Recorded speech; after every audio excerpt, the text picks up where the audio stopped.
नमस्कार दोस्तों, कैसे हो आप। उम्मीद करता हूँ अच्छे ही होंगे। आज मैं बताने वाला हूँ गौतम बुद्ध की एक कहानी, जिसे सुनकर आप ये समझेंगे कि ज़्यादा अच्छा बनना हमें खुश नहीं होने देता। आचार्य चाणक्य ने कहा था कि इंसान को ज़्यादा सीधा भी नहीं होना चाहिए, क्योंकि अगर जंगल में जाकर देखें तो जान पाएंगे कि सीधे पेड़ काट दिए जाते हैं, जबकि टेढ़े मेढ़े पेड़ छोड़ दिए जाते हैं। तो आज की हमारी वीडियो भी इसी बारे में है कि ज़्यादा अच्छा बनना बुरा क्यों होता है, और आखिर क्यों एक इंसान हमेशा दुखी और परेशान रहता है। तो ये सब हम जानेंगे इस कहानी के माध्यम से। एक बार एक व्यक्ति बौद्ध भिक्षु के पास आता है और कहता है, मास्टर, मैं एक बहुत सीधा और अच्छा इंसान हूँ। इतना सीधा हूँ आपने आज से पहले मुझसे सीधा व्यक्ति देखा नहीं होगा। मैं हमेशा ही सबकी मदद करने की कोशिश करता हूँ, सबको खुश रखने की कोशिश करता हूँ, लेकिन सब मेरा फ़ायदा उठाते हैं, मेरा मजाक बनाते हैं और कोई भी मुझे गंभीरता से नहीं लेता। यहाँ तक कि मेरे घर वाले भी मेरी इज्जत नहीं करते और ना ही घर के किसी महत्वपूर्ण काम में मेरी राय लेते, जबकि अपने दोनों भाइयों की तुलना में मैं सबसे ज़्यादा काम भी करता हूँ, घर वालों की बात भी मानता हूँ, माँ बाप की सेवा भी करता हूँ और घर के सभी लोगों को खुश रखने की कोशिश करता हूँ। लेकिन मेरी भावनाओं को कोई भी नहीं समझता, सब मेरा फायदा उठाते हैं। आखिर मेरे साथ ही ऐसा क्यों होता है। व्यक्ति की पूरी बात ध्यान से सुनने के बाद बौद्ध भिक्षु बोले, किसने कहा कि तुम एक सीधे और अच्छे इंसान हो। असल में तुम एक अच्छे व्यक्ति होने का दिखावा कर रहे हो। यह सुन उस व्यक्ति को बुरा महसूस हुआ, लेकिन वो फिर भी बौद्ध भिक्षु की बात सुनता रहा। और बौद्ध भिक्षु ने उनसे पूछा, अच्छा बताओ कि तुम हर व्यक्ति की मदद क्यों करना चाहते हो, क्यों तुम सबको खुश रखने की कोशिश करते हो। व्यक्ति ने कहा, ताकि सामने वाला मुझे भी खुश रखे, मेरी बात भी माने, मेरी इज्जत करे, मेरी भावनाओं को समझे और मुझे एक अच्छा इंसान माने। बौद्ध भिक्षु ने कहा, बस यही तुम्हारी समस्या है कि तुम दूसरों को खुश रखने के प्रयास कर रहे हो ताकि वो भी तुम्हें खुश रखे। तुम अपनी खुशी दूसरों के अंदर ढूंढ रहे हो। तुम दूसरों की नज़रों में अच्छा और खुद की तारीफ सुनने के लिए सामने वाले की जी हुजूरी कर रहे हो और फिर उम्मीद कर रहे हो कि सामने वाला भी तुम्हारे साथ ऐसा ही व्यवहार करेगा। तो ऐसा नहीं होता, क्योंकि कोई भी ऐसे व्यक्ति को गंभीरता से नहीं लेता जो लोगों की हर बात में हाँ में हाँ मिलाता है। अब मैं तुम्हें कुछ ऐसी आदतें बताता हूँ तो तुम और तुम्हारे जैसे खुद को अच्छे मानने वाले लोगों के अंदर होती है। पहली आदत, खुद को अच्छा मानने वाले लोग ये दिखाने की कोशिश करते हैं कि वो लोगों का ध्यान रखते हैं, उन्हें लोगों की चिंता है, इसलिए वो सबकी मदद करने पहुंच जाते हैं, फिर चाहे सामने वाले को उनकी मदद की ज़रूरत हो या ना हो। दूसरी आदत, खुद को अच्छा मानने वाले लोग दूसरों से खुद की तारीफ के भूखे होते हैं, इसलिए वो ज़्यादातर मौक़ों पर वही काम करते हैं जिससे सामने वाला खुश हो जाए और उनकी तारीफ करे। अगर उन्हें लगता है कि किसी काम से सामने वाला नाराज़ हो जाएगा तो वह उस काम को हाथ तक नहीं लगाते। तीसरी आदत, खुद को अच्छा मानने वाले लोगों को लगता है कि उन्हें अपनी कमियों और कमज़ोरियों को दूसरों लोगों से छुपाना चाहिए, क्योंकि उन्हें लगता है कि अगर दूसरों को उनकी कमियों और गलतियों के बारे में पता चल गया तो लोग उनका मजाक बनाएंगे, उनकी बेइज्जती करेंगे, उन पर गुस्सा होंगे और उन्हें कमज़ोर व्यक्ति मानेंगे। चौथी आदत, अच्छे लोग खुद की ज़रूरतों, खुद की प्राथमिकताओं को सबसे ऊपर रखने से डरते हैं, क्योंकि उन्हें लगता है कि ऐसा करने से ही दूसरे लोग उन्हें स्वार्थी समझेंगे और फिर वो लोगों की नज़रों में एक अच्छे इंसान नहीं रह जाएंगे। पांचवी आदत, खुद को अच्छा समझने वाले लोग मानते हैं कि वो केवल तभी खुश रह सकते हैं जब उनके आसपास का हर इंसान खुश रहे, इसलिए वो अपने आसपास के हर व्यक्ति को खुश रखने की कोशिश करते हैं। अब तुम्हें सुनने में लग सकता है कि इन आदतों में क्या बुराई है, सबका भला करना तो अच्छी बात है, लेकिन समस्या यह है कि खुद को अच्छा समझने वाले लोग असल में जैसे दिखते हैं वैसे होते नहीं, ये अंदर से कुछ और ही होते हैं। जैसे कि पहला, अच्छाई का दिखावा करने वाले लोग ज़्यादातर मौक़ों पर ईमानदार नहीं होते, क्योंकि वो अच्छा बनने के चक्कर में दूसरों की बुराई को छुपा देते हैं, सामने वालों को कभी भी उसकी गलतियां नहीं बताते और केवल वही बोलते हैं और करते हैं जिससे सामने वाला खुश रहे। दूसरा, खुद को अच्छा समझने वाले लोग दूसरों को खुश रखने के पीछे इतने पागल होते हैं, वो कई बार जरूरी और दूसरों के लिए महत्वपूर्ण बातों और कामों को भी उनसे छुपा कर रखते हैं और उन्हें बताते नहीं, ताकि सामने वाला उनसे खुश रहे। तीसरी, अच्छे लोग अपनी ज़रूरतों और कामों को महत्व नहीं देते, इसलिए ये दूसरों से सीधे अपना काम करवाने से घबराते हैं, जिसकी वजह से ये दूसरे लोगों के साथ चालाकी करने की कोशिश करते हैं, अपने ज़रूरी कामों को करवाने के लिए भी, जैसे कि सामने वाले की चापलूसी करना या फिर उसके किसी काम के बहाने अपना काम भी कर लेना। चौथा, खुद को अच्छा मानने वाले लोग केवल पाने की उम्मीद से ही कुछ देते हैं। यह इस बात का दिखावा तो करते हैं कि यह लोगों की मदद करना चाहते हैं, लेकिन यह मदद सिर्फ इसलिए करते हैं ताकि सामने वाला उनकी तारीफ करे, इन्हें अच्छा इंसान समझे और ज़रूरत पड़ने पर इनकी मदद भी करे। लेकिन अगर इन्हें मदद के बदले मदद नहीं मिलती तो ये गुस्सा हो जाते, सामने वाले से अंदर ही अंदर नफरत करने लगते और इससे बदला लेने का मौका ढूंढने लगते हैं। पांचवा, खुद को अच्छा दिखाने वाले लोग दूसरों को ना नहीं बोल पाते, उन्हें मना नहीं कर पाते और दूसरों के काम करने के चक्कर में ये अपने और अपने परिवार के जरूरी कामों को पूरा नहीं कर पाते। छठा, अच्छे इंसान को लगता है ये सभी उन्हें पसंद करे, सभी इनसे प्यार करे, जिससे दूसरे लोगों को इनका दोस्त बनने या इनके साथ संबंध रखने में दिक्कत होती है, क्योंकि यह हर किसी के साथ सबसे पसंदीदा इंसान बनना चाहते हैं। यह सारी बातें सुनने के बाद उस व्यक्ति ने बुद्ध भिक्षु से कहा, तो आपके कहने का मतलब है कि हम एक अच्छे इंसान ना बने बल्कि एक बुरे इंसान बन जाए और लोगों का फायदा उठाए। बौद्ध भिक्षु ने कहा, नहीं, मैं तुम्हें बुरा इंसान बनने के लिए नहीं कह रहा, लेकिन हाँ, तुम्हें बहुत सीधा इंसान भी नहीं बनना है।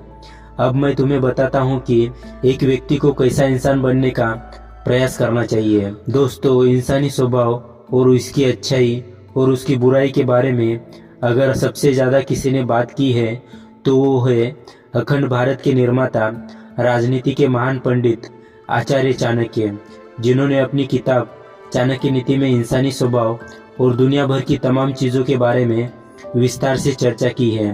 वो इतने बड़े ज्ञानी और दूरदृष्टि थे कि आज हजारों साल बाद भी उनके द्वारा कही गई एक एक बात हमारे जीवन में पूरी सटीकता के साथ लागू होती है।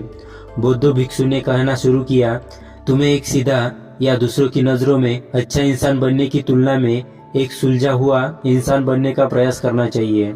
एक सुलझा हुआ इंसान वो होता है जिसे सबसे अच्छा इंसान बनने का कोई शौक नहीं होता। वो जैसा है वैसा ही खुद को पसंद करता है। वो जानता है कि वो एक इंसान है और उसमें बहुत सी कमियां हैं और वह अपनी कमियों को स्वीकारता भी है। एक सुलझा हुआ इंसान ये भी अच्छे से जानता है कि उसके और उसके परिवार की कुछ महत्वपूर्ण ज़रूरतें हैं जिन्हें उसे ऊपर रखना होगा, वरना उसके साथ साथ उसके परिवार का जीवन भी परेशानियों में जड़ जाएगा। हो सकता है कि उसकी ऐसी सोच की वजह से उसके आसपास के लोग, उसके मित्र या रिश्तेदार उससे नाराज हो जाए, लेकिन वो इससे भी स्वीकारता है। यहाँ पर बात स्वार्थी की नहीं है, बल्कि जीवन की सच्चाई को स्वीकारने की है, क्योंकि तुम बुद्ध नहीं हो कि तुम्हारी कोई इच्छा ही नहीं है, किसी से कोई उम्मीद ही नहीं है या कोई ज़रूरत शेष नहीं है। तुम एक साधारण इंसान हो और एक साधारण इंसान की सोच के साथ अगर तुम सबको खुश रखने का प्रयास करोगे तो तुम हमेशा दुखी रहोगे, क्योंकि तुम्हारी भी सामने वाले से उम्मीद बैठेंगी और जब वो उम्मीदें पूरी नहीं होगी तो तुम दुखी हो जाओगे। इसलिए जो इंसान ये कहता है कि मैं सबकी मदद करूंगा, सबको खुश रखूंगा और मुझे बदले में किसी से कुछ भी नहीं चाहिए, यहाँ तक कि अपनी तारीफ भी नहीं, तो पहले उस इंसान को बुद्धत्व प्राप्त कर लेना चाहिए। क्योंकि एक आत्मज्ञान को प्राप्त व्यक्ति किसी से उम्मीद नहीं रखता, पर क्योंकि आत्मज्ञान को प्राप्त करना सबके बस की बात नहीं है, इसलिए तुम्हें इस जीवन के सत्य को स्वीकारना होगा और खुद को शोषण का शिकार व दुखी होने से बचाने के लिए एक सीधा इंसान बनने की बजाय एक सुलझा हुआ इंसान बनने का प्रयास करना होगा। अब मैं तुम्हें बताता हूँ कि एक सुलझे हुए इंसान में क्या क्या विशेषताएं होती है। पहली विशेषताएं, ये अपनी और अपने चाहने वालों की जरूरतों को ऊपर रखते हैं। इसका मतलब यह नहीं है कि ये लोग दूसरों की जरूरतों को कम समझते हैं या फिर दूसरों को गिराकर खुद ऊपर बढ़ने की कोशिश करते हैं, बल्कि इसका मतलब यह है कि ये लोग दूसरों की फालतू जरूरतों के लिए तब तक उपस्थित नहीं होते जब तक कि इनकी खुद की महत्वपूर्ण जरूरतें पूरे ना हो जाए। हालांकि अगर कोई इंसान सच में मुसीबत में फंसा है और उसे उनकी सहायता की सख्त जरूरत है, तभी अपने महत्वपूर्ण कामों को पीछे रखकर भी उसकी सहायता के लिए उपस्थित हो जाते हैं और ये अपने से कमजोर और जरूरतमंद लोगों की अपनी हैसियत के अनुसार सहायता करने के लिए तैयार रहते हैं। ये बस अपना बेवजह शोषण नहीं होने देते और इस बात पर भरोसा रखते हैं कि अगर इन्हें सच में किसी की सहायता करनी है तो पहले इन्हें उसकी सहायता करने के लायक बनना होगा और लायक और सक्षम बनने के लिए इन्हें अपनी जरूरतों का ध्यान रखना होगा। क्योंकि अगर एक इंसान खुद ही ज्यादा बहुत बीमार है तो फिर वो दूसरे बीमार व्यक्ति की सेवा कैसे कर सकता है। एक सुलझा हुआ इंसान इस बात को मानता है कि हर इंसान की अपनी कुछ जरूरतें हैं और इच्छाएं होती है जिसका उसे ध्यान रखना चाहिए, लेकिन खुद को अच्छा दिखाने वाला इंसान हमेशा यह दिखाने की कोशिश करता है कि उसकी अपनी कोई जरूरतें या इच्छाएं नहीं है, इसलिए वो हमेशा दुखी रहता है।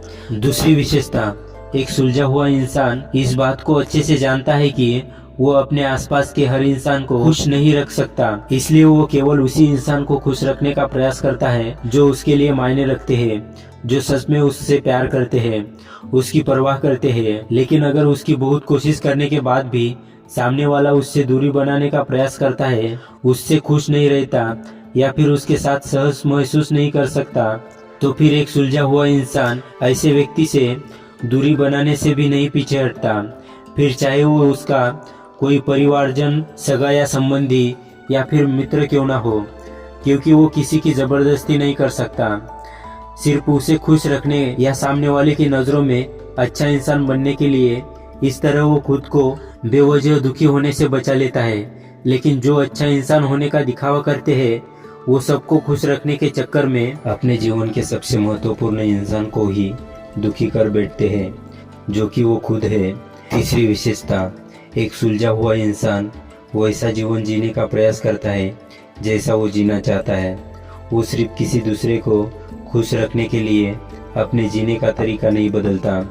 इसका मतलब यह नहीं है कि उनके जीने का तरीका ऐसा है जिससे लोगों को समस्या हो, वो बस दूसरे क्या कहेंगे इस चक्कर में अपना मन मार कर नहीं रहता और खुलकर पूरे जोश और उत्साह के साथ अपना जीवन जीता है। उसे अपनी पसंद नापसंद पता होती है, इसलिए वो वही करता है जिसमें उसे खुशी मिलती है। उसे अच्छे से पता होता है कि वो कौन है, उसे अपने आप पे भरोसा होता है, इसलिए उसे किसी इंसान की छोटी चापलूसी करके खुद को अच्छा दिखाने या खुद की तारीफ सुनने की जरूरत नहीं होती। उस बुद्ध भिक्षु ने आगे कहा, अगर तुम अपने जीवन से संतुष्ट नहीं हो तो अपने आप से 2 प्रश्न पूछो। पहला, क्या मैं अपने लिए वो जिंदगी बना रहा हूँ जो मैं असल में अपने लिए चाहता हूँ, और दूसरा, अगर मैं नहीं बना रहा तो क्यों नहीं बना रहा। जब तुम इन दोनों सवालों के बारे में गहराई से विचार करोगे तब तुम जान पाओगे कि तुम अपनी मनचाही जिंदगी सिर्फ इसलिए नहीं बना पा रहे क्योंकि तुम दूसरों के सामने अच्छा बनने का प्रयास कर रहे हो, जिसकी वजह से तुम अपनी इच्छाओं और जरूरतों को प्राथमिकता नहीं देते और दूसरों को ही खुश रखने में लगे रहते हो। इसलिए अगर तुम एक खुशहाल और मनचाही जिंदगी जीना चाहते हो तो एक सुलझा हुआ इंसान बनने का प्रयास करो, ना कि सीधा इंसान। इतना कहकर बौद्ध भिक्षु मौन हो गए। व्यक्ति को भी अब समझ आ चुका था कि उसे एक सुलझा हुआ इंसान बनना है, ना कि सीधा। उसने इतनी अमूल्य जानकारी के लिए बौद्ध भिक्षु का धन्यवाद किया और वहां से चला गया। दोस्तों, उम्मीद करता हूँ कि आपको इस कहानी से बहुत कुछ सीखने को मिला होगा। वीडियो पसंद आए तो वीडियो को लाइक और चैनल को सब्सक्राइब करें। धन्यवाद। नमो बुद्धाय।